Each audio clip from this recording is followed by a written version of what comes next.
번째 가겠습니다. 어법에 맞는 문장. 두 번째죠. 앞에서 우리가 생략, 중복, 중의성 쉽지만은 않아요. 문장마다.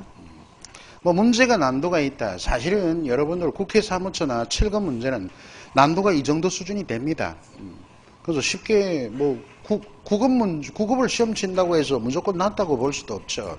기본적인 문제면 나오는 건 아니니까. 자, 이어서요, 홍, 외래어법, 기타 요소 등등을 한번 기준으로 해서 문제를 조명해 봤습니다. 거기도 8문항 나와 있죠. 1번 볼까요? 문장의 문제점을 교정하여 고친 것입니다. 바르지 않은 것은 국내산으로 속여 팔다 적발된 수입닭. 그럼 이렇게 그대로 두면 수입닭이 뭘 속였다 이런 뜻이 될 수도 있죠. 수입닭이 인간입니까? 뭘 속이게. 국내선으로 속여 팔리다 적발된 수입닭. 팔리다 이렇게 피동이 되면 맞네요. 피동이 되면은 어떤 그걸 판 어떤 행위 주체가 있으니까. 고인의 순간 뜻의 삶과 뜻을 추모란 말은 죽은 사람을 그리며 생각하다. 자, 1번 문제 선택지 추모하다. 사모할 모자. 마음 10절 추모. 죽은 사람을 그리며 생각함. 고인의 순간 삶과 뜻을 기렸습니다. 한번 보세요. 그러면 고인의 순간 삶을 추모했습니다. 뜻을 추모했습니다. 조금 무리수가 있죠. 그죠? 고인의 순간 삶과 뜻을 기렸습니다가 맞겠죠. 그죠? 향가의 쇠퇴는 고려 중엽으로 볼 수 있다. 그러니까 고려 중엽으로 볼 수 있다면 한가의 쇠퇴 시기가 들어가야 되겠죠. 주어가. 시기가 적절히 들어갔습니다. 생선의 신선도는 눈이나 아가미를 보고 고르는 것이 요령이다. 그러니까 신선도는 주어인데요. 그 요령이라는 것은 고르는 것이 요령이다는 말이 안 맞죠. 따라서 생선의 신선도는 눈보다는 아가미를 보면 알 수 있다. 주술관계를 명확하게 두는 게 옳습니다. 5번 갈까요? 내가 졸업식장에 도착하였을 때에는 이미 모든 것이 끝난 후였다. 이때 모든 것 하면은 모든 것은 좀 추상적이죠. 뭔지 구체화되어 있죠. 불투명합니다. 뜻이. 그럼 여기 졸업식장이니까 여기 졸업식이 끝난 후였다면 정확하겠죠. 근데 내가 졸업식장에 도착했을 때는 모든 것이 끝난 후였다. 뭐와 다른가? 내가 졸업식장에 도착하였을 때는 때는 이렇게 바꿨고 모든 것이 그 때는 맞죠. 그죠? 모든 것이 아니고 이건 이제 졸업식이 끝난 후였다면 정확하죠. 그러니까 모든 것은 이런 부정확한 의미가 불투명한 건 바르게 구체화시켜줘야겠죠. 바르게 못 고쳤다 이런 얘기입니다. 졸업식으로 바꾸세요. 모든 것을. 2번 문장 성분의 호응에 올바르지 않은 것은 1, 2, 3, 4 한번 읽어두시면 되고 5번 갑니다. 세계 공동체 일원으로서 야기되는 갈등을 우선적으로 해결하지 않는다면 밑줄 그어보세요. 뭐뭐 하지 않는다면 하는 건 조건. 그러니까 if절이 영어로 얘기하면 이를 바탕으로 다양한 문화가 상호 공존하는 지구 문화는 매우 어려운 과제이다. 않는다면 여기 지구 문화는 뒤에 매우 앞에다 해결하기가 넣고 해결하기가 지구 문화는 매우 어려운 과제이다. 주술관계도 안 맞아요. 지구 문화는 해결하기가 매우 어려운 과제가 될 것이다. 왜? 않는다면 이런 조건이 붙었으니까 조건은 미래형으로 해야 되겠죠. 자, 다시 한번 지구 문화는 다음에 해결하기 넣고 해결하기가 매우 어려운 과제가 될 것이다. 이렇게 맞추면은 앞에 않는다면과도 호응관계가 적절하고 또 주술관계 뒷문장에서 정확하게 떨어집니다. 5번이 정답입니다. 3번 가죠.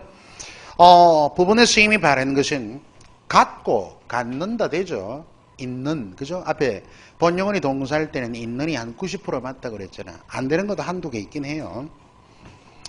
자, 2번은 걸맞은 다음에 또 알맞은 좀 전에도 얘기했고 3번 서민들의 반발은 대통령의 발언과 무관하지 않은 무관한다가 안 되잖아. 그러니까 형용사란 말이야. 내가 금방도 얘기했지만 정리를 좀 해볼까요?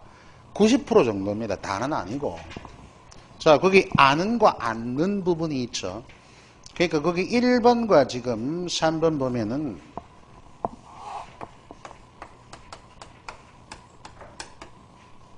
여기는 않는이 들어가고 무관하지 않은. 왜 여기 는과 어는 어떤 차이가 있냐? 여기는 현재는 앞에 여기 같지와 무관하지가 뭐예요? 얘가 본용언이란 말이야. 그 본용언의 품사에 따라 좀 차이를 보입니다. 자, 여기 기본형이 갖는다니까 동사란 말이야. 본용언이 본동사. 무관한다가 안 되죠. 무관한다. 그러니까 여기가 형용사란 말이야. 본형용사. 이렇게 본용언이 동사 형용사일 때 동사일 때는 는이 맞고 않는. 예, 너는 동사에 쓰이니까 이게 보조용언인데 무관하지 않은 앞에 형용사일 때는 는으로 쓸 수가 없다는 게 90% 맞아 떨어진다는 정리입니다. 얘기됐습니까? 그래서 갖고 있는 무관하지 않은. 그러니까 3번이 답이죠. 그죠? 이거 바르게 돼 있죠. 그런 얘기예요. 다음 4번 중앙정부의 힘이 강력한 한. 이것도 좀 주의하셔야 돼요. 이것도 이와 관련이 좀 됩니다. 많이 쓰는데 이 한은 이전 명사인데요. 앞에 관형사형에서 여기 강력한이 그지? 형용사가 오면은 여기 한이 안 됩니다. 뭐가 와요? 동사가 와야 돼요. 동사가 올 때 이 한이 됩니다. 그 강력한은 강력한다가 형용사 아닙니까? 형용사니까 이 한이 올 수가 없어요. 자, 강력한 한 아니고 동사기라고 합니다. 내가 그녀를 예를 들면 사랑하는 한, 내가 그녀를 사랑하는 한 헤어질 리 없을 것이다. 사랑한다 이건 대조 동사입니다. 이럴 때 한이 여기 보는 거예요. 한은 이렇게 이전 명사 뭐뭐 하는 한계라는 뜻이 되면서 앞에 동사가 와야 됩니다. 그거 알아두시고. 그래서 강력한 형용사니까 한이 오면 틀린단 말이에요. 자, 5번에 보면 예산의 사용 내역이 당초 목적과 부합된지, 이게 틀렸죠. 부합되는지 이렇게 돼야 됩니다. 의미 해석에서. 자, 바르게 고쳐놓고 한번 정확하게 인지하시고 4번 갑니다. 어법에 맞고 표현이 자연스러운 거. 내가 하고 싶은 말은 말주어입니다. 그 한음질 주어 조심하세요. 내가 행복해지기를 바란다는 것이다. 한음질 주어. 아까 뭐 그것도 얘기했습니다. 그점. 나는 모닥불을 피우기 위해 숲을 뒤져 장작을 구해왔다. 정답. 다음 3번. 생활 수준이 좀 좋아졌다고 해서 절약하는 관습을 버려서는 곤란하다. 여러분, 관습은 사회적 범주입니다. 관습, 사회. 습관이죠. 개인의 입장에서는 습관이에요. 버릇 같은 것. 앞뒤 바꿔야 되겠죠. 어휘능력. 4번, 내가 지금 살고 있는 동네는 예전엔 어촌이었는데 비금. 예를 들어 태어나지는 않았다. 누가? 그죠? 또 앞에 부서도 들어가야 돼. 나는 그곳에서 이런 식으로. 뒤에 생략이 많이 됐습니다. 불의 사고로 자식을 잃은 후 비금. 그다지 동그라미. 그다지는 뭐뭐 않다라는 부정어 호응합니다. 그다지. 그러한 정도로 이런 뜻으로. 그러한 정도로. 내가 시험에 합격할 가능성은 그다지 높지 않다. 이런 표현하죠. 부정어가. 근데 뒤에 보니까 그다지 인심이 호화된 그녀도 마음이 달라진 이 부정문이 아닙니다. 문맥으로 봐서 그다지 대신에 뭐가 들어갈까? 그토록. 좋죠. 그토록. 그토록 인심이 호화된 그녀도 마음이 달라졌다. 아마 뭐 표독하게 표현한 모양입니다. 아무래도 5번 필요한 성분을 모두 갖춰 어법에 어긋나지 않은 것은 날씨의 변화로 비와 바람이 많이 불고 아까 보았죠. 비가 내리고 바람이 불다. 그죠? 이 비와 바람 줄 긋고 불다. 아까 똑같은 문맥입니다. 비에 대한 서술어가 생략됐잖아요. 날씨 변화로 비가 내리고 바람이 많이 불고 있습니다. 이게 정답이죠. 서술어 생략. 임금은 백성을 지배하기도 하고 백성들에게 같은 문맥 부사어 생략. 3번 그 당시에는 아무나 붙들고 뭐 똑같은 문제 같네. 그러냐? 싶을 만큼 절박한 심정이었다. 이건 맞고 봅시다. 4번 우리는 국어 선생님을 존경하였고 국어 선생님 또한 뒤에 또 생략됐죠. 우리를 목자가 한번 조금 다르기도 합니다. 시는 삶의 모습을 압축한 문학갈래로 여기 뒷문장에 주어 우리는 이런 거 빠졌죠. 그죠? 자, 하여 5번의 답은 3번입니다. 6번 갈까요? 문장 성분의 호응이 자연스러운 것 골라라. 1번 사람의 역량에는 에는 이건 어울리지 않습니다. 에는 원래 공간이 있을 때 많이 들어가요. 역량은 문장 성분의 호응이라기보다 조사에서 이미 틀렸지만 일단 두고 2번 영수가 열심히 공부할 때에는 밝은 미래를 약속해 주기 때문이다. 그러면 뒤에 때문이다면 하는 이유는 이렇게 하는 게 좋네. 이유는 까닭은. 그래서 영수가 열심히 공부하는 까닭은 또는 이유는 이렇게 주어를 만들어주고 때문이다 호응을 해야 합니다. 다음 3번 여성들의 장점은 가부장적 역사 속에서 하찮은 것으로 여겨져 왔다. 여겨져 이건 피동의 남용이 아닙니다. 기본형이 여다가 아니지 여기다면 여기다. 여겨져 맞습니다. 3번이 정답. 7. 청소년들에게는 어려움 속에서 겪는 땀이나 이나 동그라미 고통의 의미를 깨닫는 것이 필요하다. 이때 이나도 서술어 빠졌죠. 뭡니까? 땀을 흘리고 청소년들에게는 어려움 속에서 겪는 여기도 조금 문맥이 어색하긴 합니다. 어려움 속에서 겪는 이 부분. 왜 땀을 흘리고 흘리고에 걸리는 땀을 이렇게 수식하기에 조금 무리수가 있거든요. 땀을 흘리고 고통의 의미를 깨닫는 것이 필요하다. 조금 문맥을 조금 더 손봐야 되겠네요.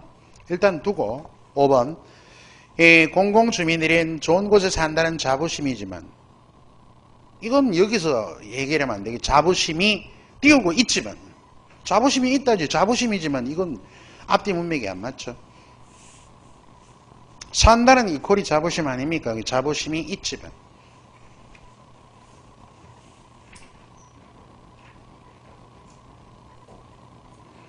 7번 번역투 표현입니다.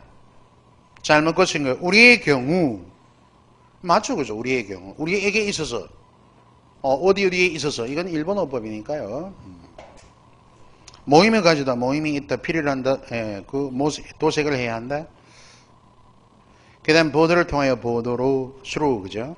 생각되어지다 생각합니다 됐습니다.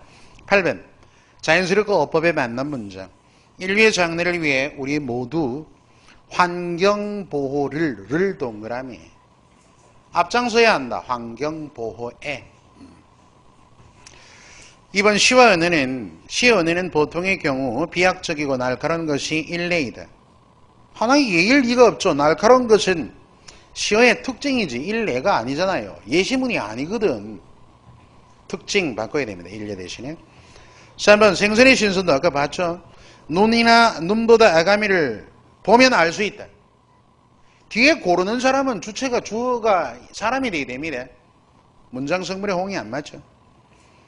친척들이 우리 집에는 피해가 없느냐고 전화가 많이 걸려왔다. 얼핏 그럴듯하죠. 친척들이 우리 집에는 피해가 없느냐 다음에 는 친척들의 들어가야 됩니다. 친척들의 전화. 그러니까 없느냐 고를 는으로 바꾸고 친척들의 하나 삽입해야 됩니다. 그래야 명확해요. 자 5번 갈까요? 제도의 모순 때문에 우수한 선수들이 사장되어서는 안 될 것이다. 5번이 정답. 자 이렇게 어법에 맞는 문장은 좀 수준이 높은 아주 기본적인 데서 문법적 문장이 이루어지기까지의 문법적 그와 같은 이해 능력을 여러분에게 단어 문장 수준으로 여러 가지 각도에서 묻습니다. 훈련을 많이 하셔야 됩니다. 자, 27번, 8번이 고전 문법이에요. 예사롭지 않죠, 얘들. 1 확 뺄 수도 없고, 왜냐하면은 9급에도 가끔 항도 문제 나오거든요. 근데 반드시 7급에 나옵니다. 그러니까 뭐, 저는 7급 준비 안 해요. 글쎄, 어떨지 모르지만 9급에도 나오고 있거든요. 나오면 또 변별력이, 왜? 준비가 너무너무 안 돼 있어, 우리 친구들이. 응? 수험생들이. 자기 나름대로 칼질해서 약간 어렵다. 내가 가르치든 누가 가르치든 그 내용 자체가 어렵습니다. 그죠? 어렵게 느껴집니다. 그건 뭐 누가 가르치냐에 따라서 문제가 아니에요. 여러분, 어떤 선생님들은 참 쉽고 재밌게 가르친다 하시는 분들은 학생들이 어려워하는 걸 안 하는 겁니다. 수업을. 그러니까 한자, 또 고전문법 이런 건 너희들이 뭐 읽어만 보면 되고 이런 식으로 나오지도 않는다 그러고 그렇게 영역을 확 빠뜨리고 가면서 약간의 쉬운 연결로 징검다리 넘듯이 삭삭 넘어가면서 재미있는 펀펀이 이어지죠. 그런 강의가 참 잘한 강의라고 이렇게 우리 수강생들이 평가를 합니다. 글쎄요, 뭐 어떤 게 잘하는 건지 정확하게 여러분 수준 이제 단계에서는 필요한 구석은 알아야 됩니다. 봐봐, 예를 들어 암만 공부를 했는데도 어떤 사람 85점을 못 넘는다. 응? 근데 어느 정도 수준이 유지된다면 틀리는 문제가 항상 같은 영역에서 동일하게 비춰질 때가 있습니다. 그 대표적인 것들이 하나가 고전 문법도 그 중에 하나에 들어요. 그래서 다른 건 모르셔도 지금부터 내가 한 2시간까지 될런지 모르겠지만 수업하는 이것만이라도 좀 알고 가자는 얘기예요. 무슨 얘기인지 아시겠습니까? 그렇게 나오면 문제가 똑같이 나온다 아니 나온다를 떠나서 그 기초를 최대한 이해하려고 하는 노력 가운데서 문제를 해결할 수 있는 역량이 실력이 될 수 있단 말이야. 아예 전혀 모르는 것보단 그죠? 훨 낫고 또 그런 문제를 맞춤으로써 예를 들어 나왔다면 맞춤으로써 어떻습니까? 다른 수험생들과의 변별력의 보폭을 넓힐 수 있는 곳이란 말이에요. 그러니까 지금 한 1시간 반, 2시간 하는 수업에 대해서 집중하셔야 됩니다. 아시겠죠? 다음 주 수요일 수업이 있습니다. 여러분들. 그러니까 뭐 설날 연휴 이브 이런 건 상관이 없어요. 목요일부터 연휴에 들어가는데 참고로 제가 목요일은 수업이 없습니다. 왜 수업이 있는데 원래 이론 수업이 있어요. 있는데 우리 이론만 학생이 한 80몇 명 되는데 이 친구들이 그때 또 마침 어문 규정이 시작할 때면 1권 시작할 때인데 앞에 앞머리를 딱 수업을 해버리던데 또 응집력도 떨어지거든요. 친구들이. 아무래도 그 연휴 같은 시간적인 시기를 틈타잖아요. 여러분들이야 뭐 바로 코앞인데 오려면 와야 되겠지만 문제풀이반은 그죠. 문제풀이반이 그만큼 시간적으로 절박하단 말이야. 이론반 친구들은 뭐 이번 올해에 나름대로 공부를 한 7, 8개월 열심히 절대 시간을 못 새겨서 공부하다가 뭐 내년까지도 생각하지만 여러분도 뭐 마음속으로는 그렇게 할지 모르지만 문제풀이는 바로 시험 치기 직전에 하는 그와 같은 종합적 수업입니다. 더욱더 긴장감이 있고 절박해지죠. 여러분 목요일 문제풀이반은 어떨지 모르겠어요. 영어입니까? 맞나? 영어 수업은 하냐? 아니 모르나? 글쎄다. 영어 시험. 그리고 뭐 고향이 또 멀리 계신 분들이 있잖아요. 근데 그 전번에 내 시 보여드렸죠. 댓글 하나. 집에 가봐야 또 삼촌하고 앉아가지고 고스톱 야 이번에 용돈 좀 마련해야 되는데 사람은 있잖아. 뭐 그거 유희고 친족 간의 화목 또 친목도 뭐 이런 건 다 좋은 겁니다만은 자기가 생각하고 앞으로 계획 잡을 때는 항상 긍정적인 걸 많이 생각하더라고요. 그죠? 근데 사실은 일을 공산도 있죠. 읽고 따고의 문제가 아닙니다. 그 시간에 너에게 정말로 영양가 있는 시간을 보내란 말이야.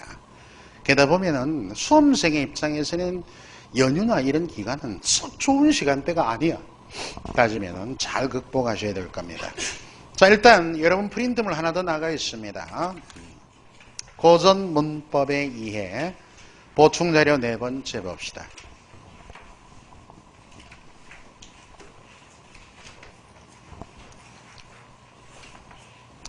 몇 개 안 되잖아. 그지? 근데 요만큼 해도 문제가 이 안에 한 50문제 이상 수록되어 있습니다. 요것만 하더라도. 여러분들 뭐 마음 먹으면 요거 그제 세 쪽인데 요거 외워도 안 외우겠나? 세 쪽인데. 그지? 그래만 놓아도 야무로 문제 해결이 가능하다는 얘기예요. 자, 한번 보자. 고전문법. 훈민정음. 제가 문제풀이반에서 이번처럼 이렇게 이론에 여러분 자료를 많이 내어드리면서 정리해 본 적이 없습니다. 예, 훈민정음. 먼저 이 작구적 해석을 이제 한자로 적었으니까 백성민 가르칠 훈 발정 소리음. 여러분들 뒤에 가면 이제 어휘도 나와요. 그래서 자기가 지금까지 조금 이렇게 도외시했던 그런 세부 영역이 있지 않습니까? 그런 것도 다 88개 유형에 다 들어있습니다. 그 조금 어렵게 느껴지더라도 제가 말씀드리던 내용만이라도 알려고 하는 노력이 중요한 거예요. 왜 그런 문항이 나오면 변별력이에요, 거의. 자, 해서 백성을 가르치는 바른 소리. 자, 간단히 보기로 할까요? 창제연대 세종 25년 1443년 반포 28년 3년 뒤에 반포했어요. 그럼 그 3년 동안 뭐 했겠습니까? 실험 단계가 있죠. 실험 단계. 그래서 실험차 만든 문헌이 하나 있습니다. 그 사이에 있잖아. 창제 반포 사이에 1445년 그러니까 반포하기 한 해 전에 완성한 문헌이 하나 있어요. 그게 뭐더라? 용비어천가입니다. 용비어천가는 반포 한 해 전에 완성했어요. 왜 그럴까? 그러니까 세종대왕이 창제하고 나서 이것이 국자로서 가능하겠는가? 나라에 걸러서. 그럼 실험 삼아서 문헌을 적어보고 했을 거 아닙니까? 그 가운데 문헌이 하나가 바로 용비어천가란 말이야. 따라서 용비어천가는 훈민정음으로 기록된 최초의 문헌입니다. 창제자 세종입니다. 물론 집현전 학자는 직접적인 창제자가 아니에요. 도움을 많이 줬겠죠. 자, 훈민정음의 두 가지 또 요거 꼭 알아두셔야 돼요. 문자, 우리는 요 일본에 많이 연결하는데 이건 글자 아닌가? 문자는 28자. 그죠? 책 이름도 있어요. 요거 주의하셔야 돼요. 책 이름. 훈민정음이라는 책자가 두 개 있습니다. 판본 그러죠. 바로 밑에 좀 이따 나와요. 그러니까 5번의 훈민정음 판본 얘가 책입니다. 두 개 있죠. 1번 해례본, 2번 언해본. 그죠? 해례본은 뭐야? 한문으로 기록된 한문 동그라미 한문본입니다.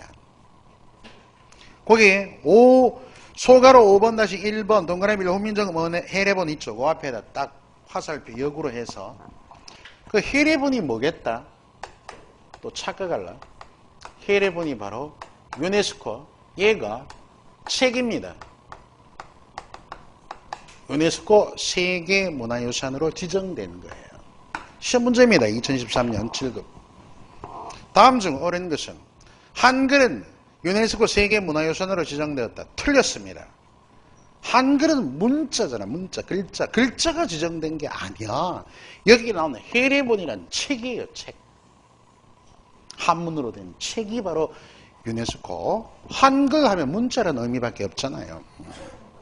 잘 알아셔야 됩니다. 그런 것들이 문제에 나와요. 미묘하게. 학생들 많이 틀렸다 그거. 왜? 어영부영 대충 이래가지고 얘기 안 맞잖아. 그 다음 언해란 말은 우리 문학할 때도 배우죠. 언해가 뭐죠? 한문을 훈민정음으로 번역하는 게 언해입니다. 근데 언해본 이 책은 훈민정음 중 예의 부분, 예의 밑줄. 그럼 봐봐. 6번에 훈민정음 해례본이란 책자에 그 구성이 이렇게 되어 있어요. 1, 2, 3번. 그거 묶고 1, 2, 3번. 예의, 해례, 정인지에서. 그죠? 이 전부 한문으로 적혀 있겠죠? 이 중에 1번 예의 부분을 당시 훈민정음으로 번역한 게 뭔데? 언해본이라. 이런 말이야. 이해 다 하셨니? 이런 문제도 나왔어요. 다음 중 훈민정음 언해본에 없는 내용. 그러면 이 과정을 안다면은 예의예요. 그 해례본 예의 보세요. 기억의 세종의 어지, 글자의 소리값, 운용 규정, 사성과 방점. 얘들이 적혀 있을 거 아니까. 요것만 번역했으니까. 답이 바로 해례에 보면은 중성회, 종성회 이런 게 답이란 말이야. 벌써 내 마음 갈 곳을 잃으신 분들은 있습니다. 좀 전에 앞에 수업했을 때, 막 전라남도고 뭐 부산이고 막 그게 헷갈린다 막 이러는데, 이 공부는 있잖아. 교통정리거든. 이해를 바로 다 연결해. 집중한다고 문제가 되는 게 아니고, 논리적 판단이 있어야 됩니다. 바르게. 그러니까 시간이 걸리지. 뭐 무작정 빨리 가서 외운다. 이거 아니요. 그런 개념이 아니라는 거 이제 이해가 되시잖아. 그리고 문제풀이반은 분명히 이론 수업과는 상당한 편차와 변별력이 있다는 거. 아니면 뭐 똑같다면 뭐 한데 공부하냐 이런 단계에서 그렇지 않냐? 한 단계 성숙이 돼 이제 그런 점 알아두시고 그렇게 있고요. 이제 2번은 뭐야? 문자로서 이제 얘기입니다. 두 가지 얘기를 했고 그 벌써 문제 서너 문제 얘기했죠. 그 다음에 이제 문자 제자 원리 중요해요. 자 그래서 훈민정음 문자로서의 의미 기준에서 훈민정음의 제자 원리. 제자 원리란 말은 뭐예요? 글자를 만들 때, 제사 갈 때 어떻게 만들었는가 하는 걸 살펴볼 때. 문자 보면은 첫 번째, 일단 우리 국어가 초성 뭐죠? 초성이 자음이에요. 중성. 얘는 모음이고. 표기할 때 모아쓰기 하잖아. 종성을 받침으로 쓰잖아. 그죠? 따라서 종성. 종성은 받침이 이게 자음인데. 근데 세종대왕은 이 종성은 따로 안 만드셨어요. 이 두 개만 만드셨어요. 자음과 모음. 그 종성은 초성을 빌려서 씁니다. 그 시대에 따라 종성 규정이 변천해 간 게 있습니다. 여기 초성이 17자. 그죠? 중성이 11자 이게 만드셨어요. 근데 지금 제자 원리잖아. 만들 때 어떤 원리가 작용하는가? 그지? 제자 원리. 그럼 초성은 이 둘 다 공통점. 제자 원리의 공통점이 뭔데? 상형이라는 겁니다. 그렇다고 상형 문자 이런 게 아니에요. 뭔가를 본떴단 말이야. 뭔가를. 그 뭔가를 구체적으로 한번 살펴보면 차이가 있어요. 초성은 발음기관 상형설입니다. 발음기관을 본떴고 중성은 천지인 그죠? 삼재라 그러죠. 이걸 본떴어요. 그러니까 뭔데? 기본 글자가 그래요. 기본자가 이렇게 발음기관 본떴고 초성의 기본자는 발음기관 상형 중성의 기본자는 천지인 삼재 상형이란 말이야. 근데 여기다가 더 만든 원리들이 더 있습니다. 그죠? 여기는 가획이라는 원리가 있고, 획을 더해갖고, 여기는 뭐예요? 동양의 철학. 동양 철학 가운데 안팎으로 찍는 음양과 관련된 음양설. 자, 이게 제자 원리입니다. 종성은 따로 제작하지 않으셨어요. 그 당대의 원칙은 세종당대에는 가장 많은 받침을 썼던 세종 당시에는 가장 많은 받침을 썼던 무엇입니까? 종성부용초성이라는 원리가 작용합니다. 종성부용초성은 설명을 파행적으로 나아가면 지엽적으로 가면 또 모를까 모든별에 대한 집중력이 떨어질 것 같아서 얘기하기 일단 이렇게만 하라고 이 두 개 만드셨단 말이에요. 이런 원리에 의거해서. 그럼 두 번째로 이제 이런 원리에 의거했다면은 그 체계를 명확하게 뜯어보면서, 그죠? 초성은 어떻게 만들었는데 이해를 해보자 말이야. 그래서 초성 체계, 여기 여러분들 고전문법에서 가장 중요한 문제가 여기가 가장 중요합니다. 초성 체계. 얘는 문제 100문제 이상 나왔어요. 중성 체계는 쉬워요. 의외로. 여기가 100문제 넘게 나왔단 말이야. 이건 꼭 알아두셔야 됩니다. 그러면 조음 위치, 조음 위치는 현대 자음 할 때도 현대 자음은 어떻습니까? 순음, 입술소리, 치조음, 혀소리, 그죠? 그 다음에 경국의 센입천장, 그 다음에 연국의 여린입천장, 목청소리, 후음 이런 기초 틀이 여러분 이해가 되고 있어야 돼요. 현대 국어는 그런 위치, 발음되는 위치가 거기인데 고전 문법은 어떨까? 조금 다릅니다. 명칭도 조금 다르고 여기서 조금 수월하게 얘기하면 아설순치후 이렇게 일단 말이 부드럽잖아. 아술순치후. 암은 어금니 소리.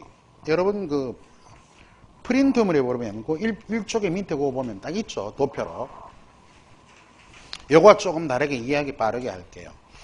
암 어금니 소리, 설으면 혓소리, 수놈은 입술 소리, 치음은 입소리, 후음은 목청 소리야. 한자 얘기해. 기본자. 자, 초성봅니다. 초성 17자 만드셨다고 저기 얘기했잖아. 그 원리를 구체적으로 보는 거야. 기본자 몇 자? 5자예요. 이 기본자가 발음기관을 본뜻을 만들었잖아. 그지? 발음기관. 그럼 아음에, 자, 기어, 설음의 니은, 다음에 수놈의 미음, 치음의 시옷, 후음의 이응입니다. 이 5자. 다음 중 훈민정음 초성의 기본자만으로 짝지어진 것, 기억, 니은, 미음, 시옷, 이응입니다. 5자. 뭐 이것도 아주 쉽게 문제 나왔죠. 근데 학생들이 초성의 기본 5자의 짝으로 옳은 것 하니까 아이고 이거 뭐 고전 문법인데 어떻게 푸나? 고전 문법을 벌써 담을 쌓고 사는 사람은 여기까지만 들어도 풀 수 있는 아주 쉬운 문제인데도 고전 문법이란 이유로 자기 스스로 절벽을 만들어 버린 거예요. 자, 이런 얘기. 근데 최근에 2013년, 뭐 2011년 할 것 없이 얘들의 한문 표현이 막 쏟아집니다, 시험에. 9급에도 나왔습니다. 9급의 지방직 2013년 요거 예. 상설부 상학지형에서 이현이 답이었습니다. 이건 난도가 있잖아요. 그런 문제가 지방직 9급에도 나왔던 문제입니다. 그러니까 이게 뭐 7급에 나온다고 여러분 무조건 커팅해가지고 자기 편한 대로 이건 선생에게도 직무유기성 문제가 있습니다. 그죠? 이건 반드시 한 번쯤은 수업을 받아야 돼요. 기본적으로 알아두고 알아두셔야 됩니다. 얘는 혓바닥, 혀를 본 뜻. 다음에 얘는 입을 본 거, 입구. 그 다음에 얘는 이, 뻐드렁니 같은. 얘는 목구멍. 이렇게. 얘들은 쉬워요. 그래서 보면은 미음, 상구형. 미음은 뭐, 입구의 모양을 본뜬 것이다. 이응, 시옷, 상, 치형, 이치. 시옷은 뻐드렁니. 그 다음에 이응은 상후형, 목청을 본뜬다. 이런 얘기입니다.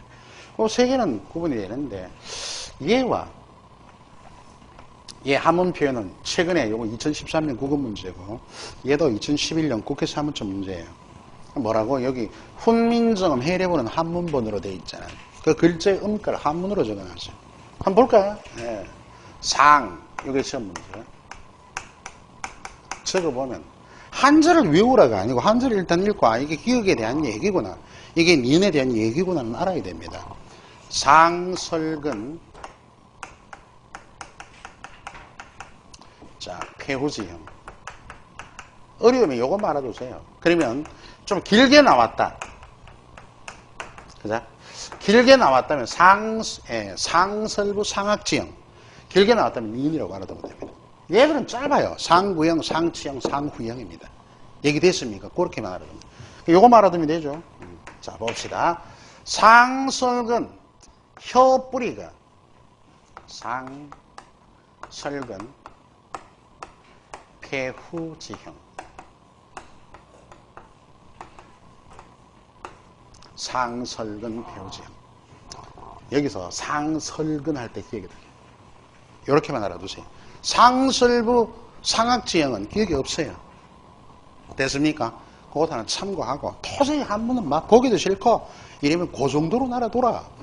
상설근 뭐 기억이 있네. 이건 기억에 대한 얘기네. 이렇게 이래도 모르면은 뭐 더 이상 할 말 없습니다. 저도 상설근 혀뿌리가 혀뿌리가 목구멍을 가리는 뭐 형상을 본떴다 이러네. 이거 하나만 딱 알아두세요. 그러면 상설근 기억이 있으니까 기억이다. 상설부 상학지형 하면은 아 이거 긴데 보니까 아 근자 뿌리 근자가 없네. 니은이다. 얘들은 3개씩 그지? 상구형, 상치형, 상후형 이렇게 그렇게 알아두고 자 다음에 이제 기본자 가획이 있어요. 이게 5자 만들고 끝내지 않았겠죠. 이게 9자에서 9자. 획을 더하자. 기억, 니은, 미음, 시옷, 이역이잖아. 획을 더하자, 획을. 획을 더하세, 획을 더하세, 획을 더하자, 더하자, 더하자. 내가 말한 거 아닙니다. 세종대왕이 이렇게 만드셨어요. 그래서 획을 더한 겁니다. 색깔 달리 한 것은. 또 획을 더한 것 중에서 더할 수 있는 것이 요 세 개가 있고, 얘는 더한 데서 더한 건 아닙니다. 원래 미음에서 더한 거지만 조금 방향이 조금은 차이가 있지만 가획은 분명합니다. 여기서 이렇게 튀어, 여기서 가로로 피어, 여기서 치어, 혀. 얘네들이 뭐예요? 얘네들이 주로 격음이죠, 그죠? 거센소리. 이 획을 더해서 가획 9자 이렇게 만드셨고, 그리고 또 하나 이체가 있어요. 이체는 모양이 독특한 글자입니다. 세자. 가획으로 설명이 안 돼요. 예디응, 꼭지 달렸다. 예디응, 옛날의 이응입니다. 다음에 리을, 반설음, 반설음. 다음에 삼각형, 뭐죠? 반치음, 이렇게. 명칭이 그래요. 표준 명칭이 예디응. 다음에 반설음. 그리고 반치음이란 말이야. 이렇게 가획으로만 설명이 조금 어려운 글자들을 묶어서 이체. 봐봐. 기본 5자, 가획자, 업자, 이체세자. 총 17자입니다. 이게 보니까 가로단으로 보면 이렇게. 혁, 예령, 아음. 우리 문장부란에 부록에 공부하시면 알지만 훈민정음의 아음은 네모이다 나와 있었어요. 혁, 예령. 그 다음에 니은, 그죠? 니은, 디귿, 티읕, 리을. 그 다음에 미음, 비읍, 피읍, 오늘 같죠, 수는. 다음에 여기 치음. 다음에 후음입니다. 근데 이렇게 17자인데 또 조금 더 알아둘 게 있어요. 뭐냐면 첫 번째, 훈민정음. 훈민정음에 22자가 있어요. 원래는 23자라고도 하는데 한번 볼까 그러면? 23자, 23자. 여러분 현대국어 보면은 현대국어의 자음이 14자잖아요. 그죠? 기본 글자 14자에 5자가 더 들어갑니다. 쌍격, 쌍디귿, 쌍비읍, 쌍시옷, 쌍지읒. 그래서 총 실제로 몇 자 써인다? 19자 써요. 마찬가지예요. 훈민정음 초성 17자에다 플러스 6자가 더 들어갑니다. 이 6자가 뭐야? 현대국어의 된소리와 같은 전타금이야. 전타금이 된소리야. 된소리. 그래서 쌍격, 쌍디귿, 쌍비읍, 쌍시옷, 쌍지읒. 자, 고전 문법에 하나 더 있는 게 쌍희읒이 하나 더 있다. 쌍희읒 이렇게 해서 23자. 요거 하나 알아두고 또 이런 말이 있어요. 훈민정음 22자란 말이 있어요.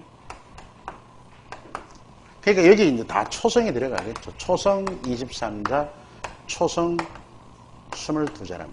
이런 것도 알아두셔야 됩니다. 이 말은 뭔가 하면은 22자 할 때는 실제 음가를 지닌 것입니다. 실제 음가를 지니다. 여기서 조금 알아둘게. 이응과 여린이응하고 다음에 여러분 순경음 비읍을 알아두셔야 돼요. 요거. 여기 봐봐. 이응과 여린이응이 7자 안에 들어있죠. 그러면 모음 11자 합하면 28자에 듭니다. 이응과 여린이응. 그러니까 얘네들 둘은 훈민정음 초성책에 7자 들어있으니까 훈민정음 28자에 들어요. 28자에 포함되나 음가가 없습니다. 음가가 없다. 두자, 후음의 두자, 이응과 여린이응. 실제 음가가 없어요. 이건 우리 좀 이따도 문제 나오지만 여린이응은 우리 고유표기 안 쓰입니다.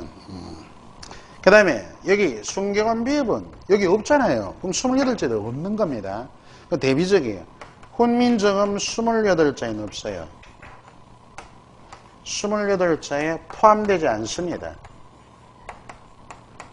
포함되지 않지만 않으나 실제 음가를 지니고 있습니다.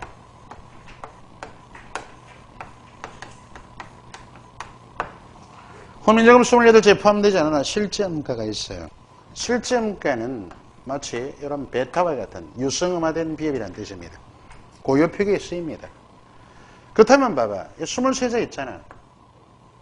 이렇게 17자, 저기 17자, 6자에서 음가 없는 2개 빼고 음가 있는 1개가 들어가니까 총 22자가 안 되니 원민정음 초성 22자는 건 실제 음가를 지닌 표현이다라는 것 알아두시고 이거 잘 보세요.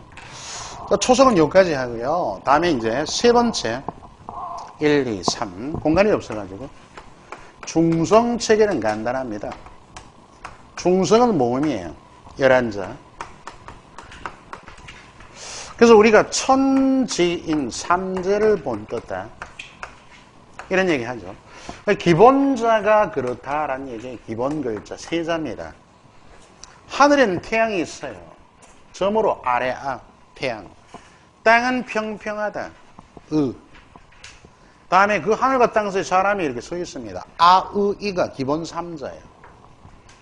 그리고 초출자, 제출자.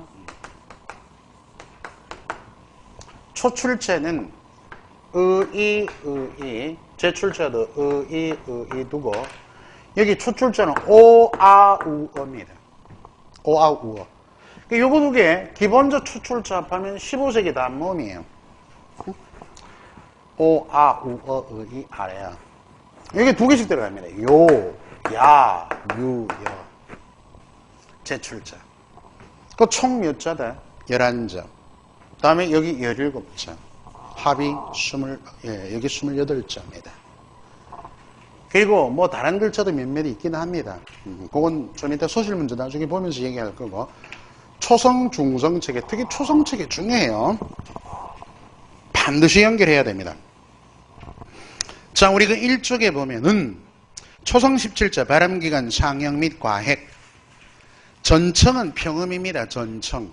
그 글상점 전청, 평음. 차청은 뭐예요? 격음이 차청이에요. 어렵나? 차청할 때 두 음절에 초성이 차차 치어다 이가. 치어서는 격음이거든. 그 차청이 격음. 불청불탁은 유성자음입니다. 유성자음. 현대국어는 4개죠. 유성자음이. 니은, 미음, 이응, 리을. 근데 고전문법 6개. 그러니까 니은, 리을, 미음, 이응 더 있고. 그죠?